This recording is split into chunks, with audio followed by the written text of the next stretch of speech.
welcome back to the Bumper Breakfast Show on the side of nine. Like I said earlier, we'll be talking about the travails of President Jenny Osinbajo and why did we zero in on this? I do this almost every day, and I keep asking myself the reason why it seems to be in the papers on a daily basis. But let's just look at this so-called travail because so many headlines in the papers. I remember the Daily Independent this morning just said fire Shola fire, maybe rip from Osinbajo's travel. They're saying that the VP opposition allegedly are behind the rift. That's coming from Professor Sage. And the Senate distances itself from Osinbajo's audio. That's another story making the front page of the dailies. So rather than settling down the dust generated by the alleged plot to remove the vice president or to weaken the vice president by some powerful forces in the presidency, the so-called cabal, continues to rise with reports on Tuesday that the two possible replacements have already been found. I'm saying, oh my God, how do we come up with some of this issue? Well, let's look at the man, the vice president himself, and some of the activities over the last couple of years that he's been serving Nigeria. Joining me this morning to look at this from another perspective is a marketing and brand specialist. She is a woman that you only hear of in the papers and maybe in on Google. You know, I had to go Google her particularly to read some particular things about her, and I was quite impressed because when you say a woman who has done so much for herself, achieved so much for herself, then you definitely must give kudos and say double kudos to you. She has about 30 years experience in local and international brand building experience. She's a past vice president, pardon me, of the Association of Advertising Agencies of Nigeria and a delegate to the 40 National Conference and supporter of women issues. I'm talking about no other person but Ministry. Good morning. Pleasure having you. You look beautiful. Yeah, thank you, ma'am. We are black and we're beautiful. All right, let's just go straight into this. This so-called travail of the vice president. You know the word. I can see you squeeze your face and do that. It's like travail, sha. But you know that's what it is called. Do you think there's anything in the matter, to even talk about it in the first place? Well, thank you very much for inviting me to give a chat from a perspective of a brand builder and a marketing person. One thing you must remember is that even the media is a marketing tool. Yes. And therefore, half of what is put in the media has the duty to sometimes have a commercial value.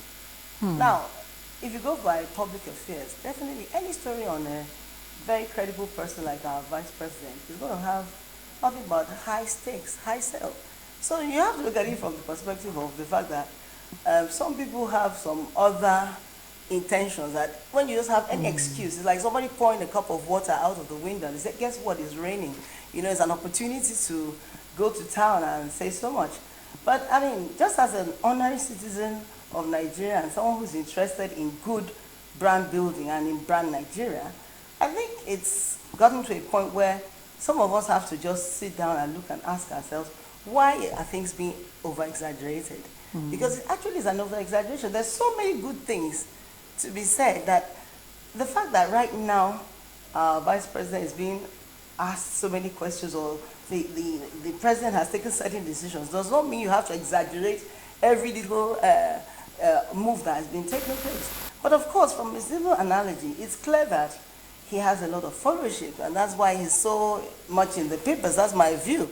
But I think the beauty of it is that it actually shows that he's been doing a great job, because before, some people, we've had some situations where we even had to ask, even after 8 years, who exactly was the vice our president, vice president? yeah, who the vice president was. We're just confused. Yes, was somebody there? So it's clear that he has a very good brand offering in terms of doing his job. So let's look at that brand offering. He has attended quite a number of meetings on behalf of Nigeria. I remember it was even the one that was meant to attend that economic summit that was cancelled in South Africa. And so he has been representing us at some of these meetings. It was in New York quite a number of months ago. He speaks on behalf of Nigeria, goes out to represent us. How well do you think he has done? I think he's done an excellent job. And we all know, if we want to really be objective in terms of intellectual contribution, I believe that the president has done such a great job of given the vice president so many opportunities in the past to actually showcase so many of his strengths. And we're not in any doubt that he has held his mettle. He's a professional of law.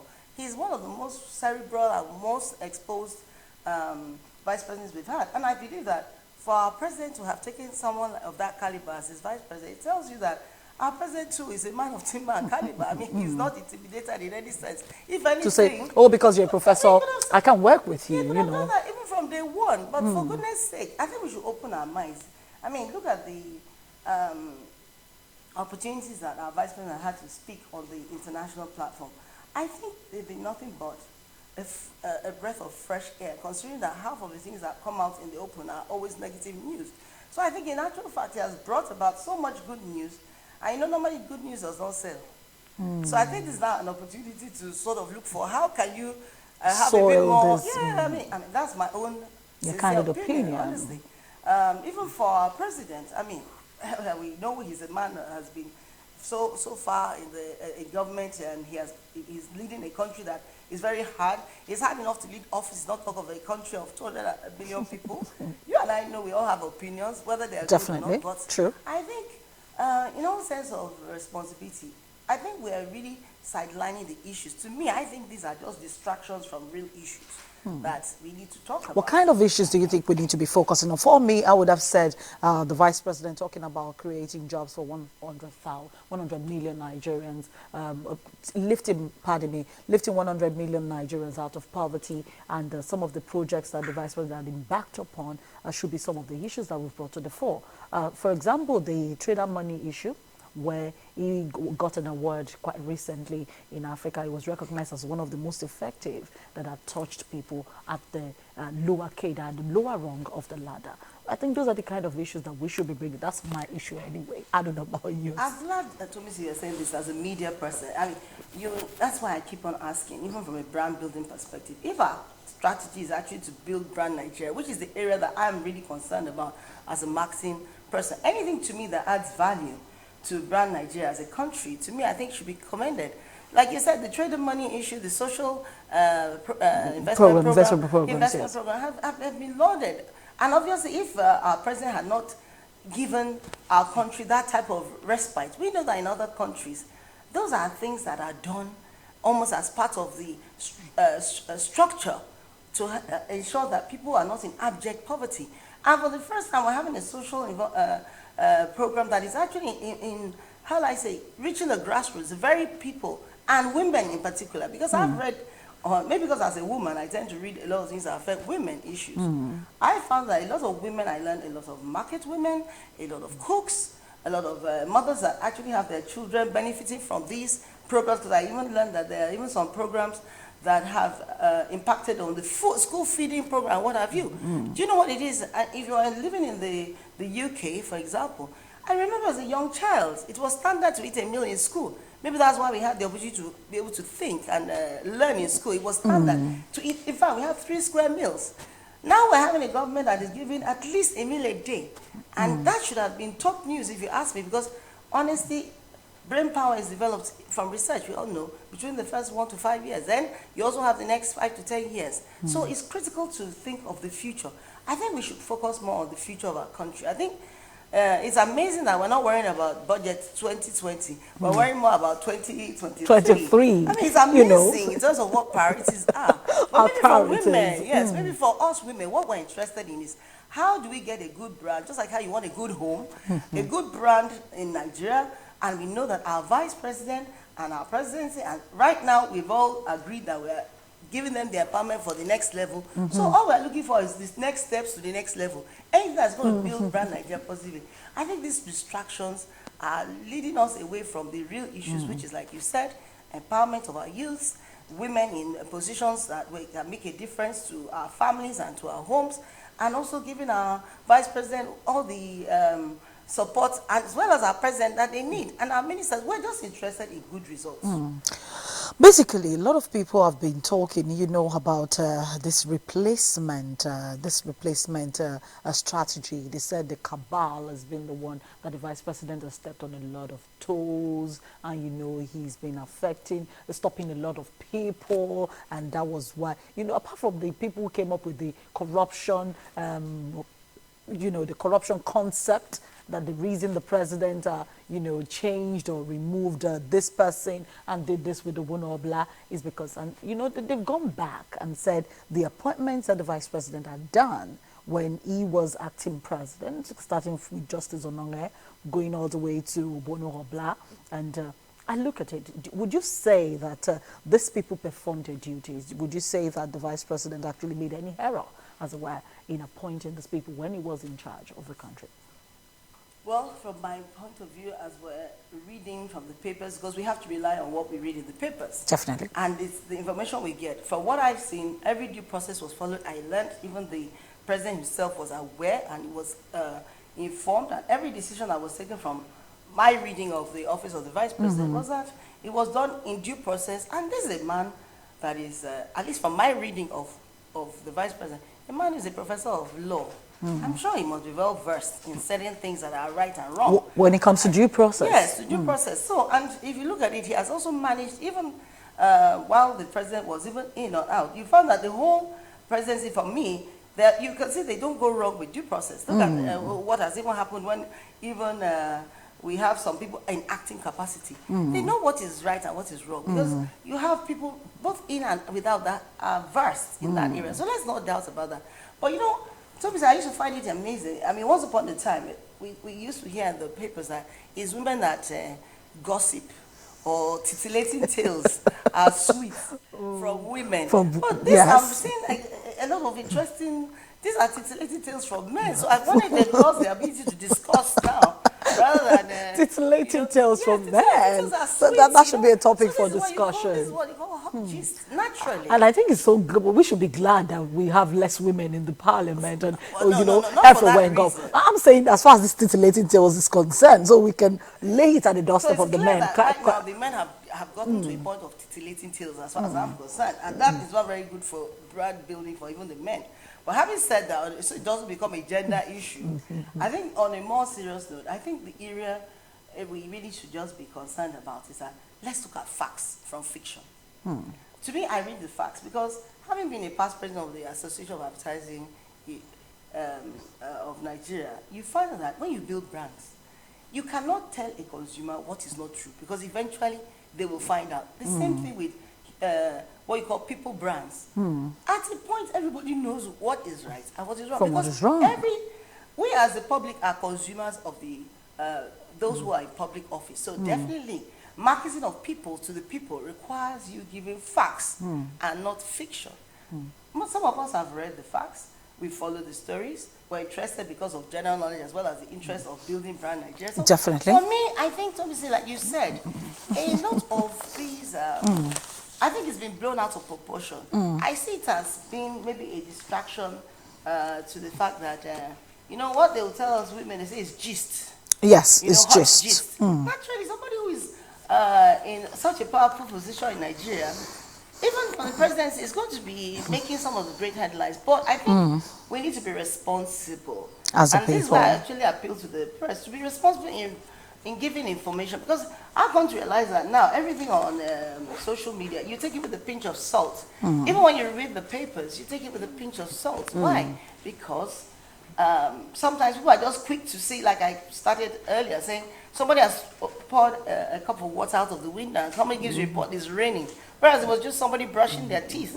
But in actual fact, it was water falling from the So it might be right in that context, but in the real context, it was an exaggeration and totally untrue representation of facts.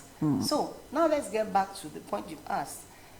My question will simply be, at least from what we have read, pre-post campaign up to now, up to the issues we read on the papers, up to what we're experiencing, because most of the information we get is from the papers, from the media, which we have to rely on. But don't forget there's local and international media. We also read international media. And the reports we get, like you said, we just read about an award for this social investment program. Yes. So I Especially find trader money was quite, exactly. it was even In targeted fact, particularly at know, trader money. yes, which is, so it's a paradox to me to say that it's now seen as a program that is either somehow campaign circumvented, issue. yes, or something. I think these are all just a bit of, you know, I can see when people are looking for excuses where there's no excuse, you run out of real issues, and you just, you know, you try and convince. To me, it's like when you go to the market and you ask a man in Aba. That's why we bring the women market issue. We go to the market.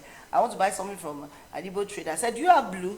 He tells you no, there's purple, and it almost convinces you that the purple you want is the same as the blue because they're so good at this marketing. So I think that's the same way some people are so good at this drama, trying to paint what does not exist. It's also, you know, you think, is it that an apparition, or you are suddenly not sure of what you're saying? But this is why we need to really have, and I'm so happy you invited neutral, you know, just those of us who are busy. I just wanted somebody who can look at it from a totally different perspective, from outside, an outsider, as it were, someone that is not in the caucus. Looking at just yesterday in the papers, you know, almost on a daily basis, there are issues that come up in the papers about this, and that was why it was quite important that we talk about it. Yesterday was about the Fowler, that was FRS giving the vice president about 90 billion naira or 90 million naira for the campaign, for the presidential campaign, and you know, routed it through. So the FRS boss, Babátúndé Fowler, you know, same papers, that's what I'm saying. When they came out to say there was no such exactly. thing. So Babátúndé Fowler had to come out and say, you know what, that didn't happen. I'm saying that this allegation had, you know, had been spread by some person. Timmy Frank had leveled the allegation, and you know, Babátúndé Fowler saying, you know what, we don't make up to 100 million, and if it is 100 million you're talking about, we have to spend it on paying salaries. And so this kind of you know, stories that keep making the rounds, I think it maybe supports what Professor Sage was saying when he said that it may have been the opposition and enemies of government that have been fabricating this. Is this good for our democracy? Well, it's bad in the sense that we're in a country brand that needs help. You know, if for example, if you're coming from a country brand that is already well positioned and knows very well, I mean, and is respected all over the world, which Nigeria had always been in so many quarters. But we all cannot run away from the fact that right now, just carrying your passport and traveling, we know how your brand Nigeria has been affected. So we don't need to be a rocket scientist to say our image needs to be addressed.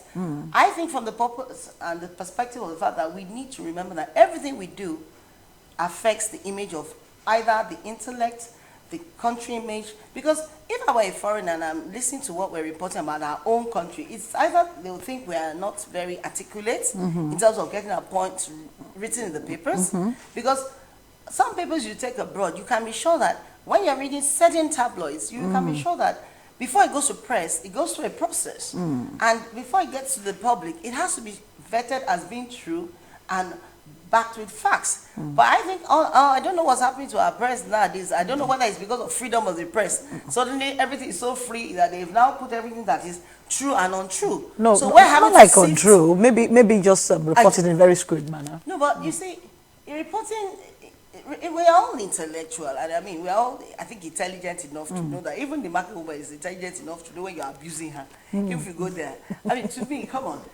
What we're just saying is that I think we lack tact in putting across our real issues, and therefore you want to bring down other people just so that you can get attention. Let's face it, some of these people who are even coming up with such negative reports, perhaps if they didn't use the office of the vice president, they won't even get attention in the newspapers. So it's a strategy, I believe, for some people to just get attention, I mean, to themselves. And some of us are, I think, wise enough not to get distracted by such news, because we have to now sift through so many other pieces of information to get what are the facts and what are not the facts. So I think from the perspective of building our image in Nigeria, I think it's a total distraction. I think it's unfair to the country. Nigeria is going to be 60 next year. That is a golden age of diamonds, sparkling. We should be thinking of how we're going to build towards things like that. This is another country by now would have set up committees on how to develop your brand image for Nigeria at 60. So many more important things. People, I'm just saying the country has too many more important issues to be looking at right now. I mean, it's almost like a woman going to meet her husband about Ashwebi when you haven't paid school fees. I mean, come on, let's get real. Let's get real. I like that analogy. Let's get real. What are we talking about? Ashwebi, when you should be talking school fees. This is school fees time now. Yes, definitely. So our point right now is that we're talking about how on earth do we've been promised the next level. What we're interested in is the next level agenda being read to all of us. We've seen the new cabinet. Yes, we're happy with some. Some we're expecting more because we are told that more women will come out later. I mean, one more banner, we'll have more youths. That's what we are looking at for those of us who are the average person in Nigeria. But we must have freedom of speech. But the freedom of speech does not mean that you should now not be true and authentic in what you say. That's just like I keep saying, why I keep on going to my own area of brand building. That you can build a brand, but there are some basic principles in building a brand. Whether it's a human brand or it's a product or service, it must be authentic, it must be true. You cannot tell somebody, this soap, by the time you change bath with it 2 times, you become yellow. And it's, by the time the consumer has bought it once, and tries it the first time and the second time, like word of mouth will now begin to spread the bad names. Thank you. And if it's good, the same way word of mouth will spread it. We Very are true. working on the fact that word of mouth has spread the fact that we have a very, very good candidate as a vice president, or a man who is, in any sense of the word, look at it from, he's a family man, he's a pastor, he's a professor. And I think people have problems with the vice president also being a pastor. Well, no matter who you are, people always have, because there's nobody that is perfect. We're human beings. People might have issues. Why? Well, I'm a Christian, so I'm very happy that he's a pastor. So I have no worries about that. And apart from that, as a leader, I have Muslim friends. That doesn't stop the fact that I have my own personal conviction. When I think a leader must have a conviction. And for the fact that he has such a conviction, he's even a ordained pastor. Because if we really know what it is to be a pastor, many of us will respect the fact that he's also a pastor. Because to be a pastor, especially from a church that we all know, that is very well respected, I'm sure, he must have actually shown the discipline.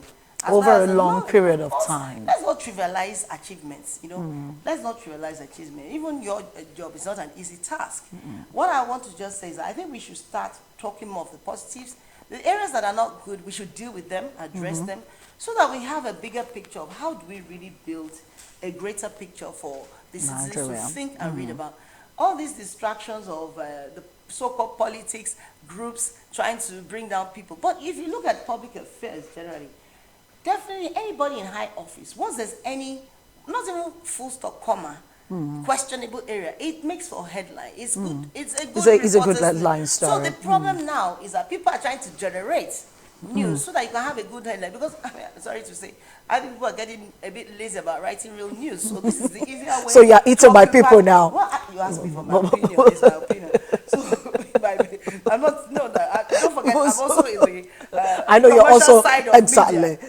Yes. But what I'm trying to say is that the days where you really go and research, find out information and about do news, investigative journalism. Before you even go to press, you should do your side. It's different if they write, this is what they've talked about Trader Mike, this is what they've said about the vice president, then this is what we have read and researched. If you put the balanced view, no problem. No problem. Or you put these titillating tales, very sweet gist, and you are wondering why you are setting everywhere. Everywhere is buzzing with the communication is such an important aspect of governance. You mustn't give up the wrong things, the wrong signals. It's a skill. That's why people go and learn how to do this. So you don't say the wrong things. And you need to say the right things. And that's why it's a job. That's why people can do your job. Really, I was going to ask you, as far as the communication is concerned, would you say that this administration has done well? But my producer is saying I have to call for a commercial break. But I have to thank you for coming on the show. Thank you so much, ma'am. It's been an interesting conversation with you, and we look forward to having you more and more to talk about the brand Nigeria, especially because October 1st is just around the corner. What should we be talking about on October 1st is one of the next conversations we'll be having with you. All right, so we do this quick commercial break. When we come back, there's still more to come on the Bumper Breakfast. Be back shortly.